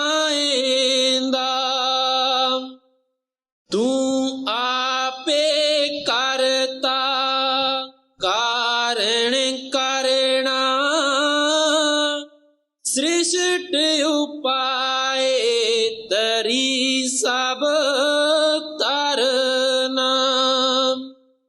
जन नानक शरण पया हर द्वारे, हर पावे लाज रखाएंदा। ਗੁਰੂ ਅਰਜਨ ਦੇਵ ਜੀ ਮਹਾਰਾਜ ਨੇ ਛੋਟੇ ਜਿਹੇ ਸ਼ਬਦ ਦੇ ਵਿੱਚ ਸੰਤ ਮਤ, ਗੁਰੂ ਮਤ ਨੂੰ ਬੜੇ ਪਿਆਰ ਨਾਲ ਸਾਨੂੰ ਸਮਝਾਇਆ ਹੈ। ਸੋ ਸਾਡਾ ਵੀ ਫਰਜ਼ ਬਣਦਾ ਹੈ। ਮੈਂ ਸ਼ੁਰੂ 'ਚ ਹੀ ਦੱਸਿਆ ਸੀ ਕਿ ਸਾਨੂੰ ਗੁਰੂ ਬਾਣੀ ਨੂੰ ਵਿਚਾਰਨਾ ਚਾਹੀਦਾ ਹੈ ਕਿ ਸਾਨੂੰ ਸਤਿਗੁਰੂ ਕੀ ਹਦਾਇਤ ਕਰਦੇ ਹੈ। ਸਾਨੂੰ ਆਪਣੀਆਂ ਕਮੀਆਂ ਨੂੰ ਦੂਰ ਕਰਨਾ ਚਾਹੀਦਾ ਹੈ। ਸ਼ਬਦ ਨਾਮ ਦੀ ਕਮਾਈ ਕਰਨੀ ਚਾਹੀਦੀ ਹੈ। ਜੋ ਇਨਸਾਨ ਦਾ ਜਾਮਾ ਸਾਨੂੰ ਉੱਤੋਂ ਮਿਲਿਆ ਹੈ, ਔਰ ਗੁਰੂ ਨੇ ਵੀ ਸਾਨੂੰ ਅਮੋਲਕ ਨਾਮ ਦਾ ਖਜ਼ਾਨਾ ਇਨਾਮ ਵਜੋਂ ਦਿੱਤਾ ਹੈ। ਸਾਡੇ 'ਤੇ ਵੀ ਜ਼ਿੰਮੇਵਾਰੀ ਆਉਂਦੀ ਹੈ। ਸ਼ਬਦ ਨਾਮ ਦੀ ਕਮਾਈ ਕਰੀਏ, ਆਪਣੇ ਜੀਵਨ ਨੂੰ ਸੁਫਲ ਬਣਾਈਏ। ਤੂੰ ਆਪੇ ਕਰਤਾ ਕਾਰਣ ਕਰਣਾ, ਸ੍ਰਿਸ਼ਟ ਉਪਾਏ ਤਰੀ ਸਭ ਤਰਨਾ। ਜਨ ਨਾਨਕ ਸ਼ਰਨ ਪਇਆ ਹਰ ਦੁਆਰੇ, ਹਰ ਪਾਵੇ ਲਾਜ ਰਖਾਏਂਦਾ।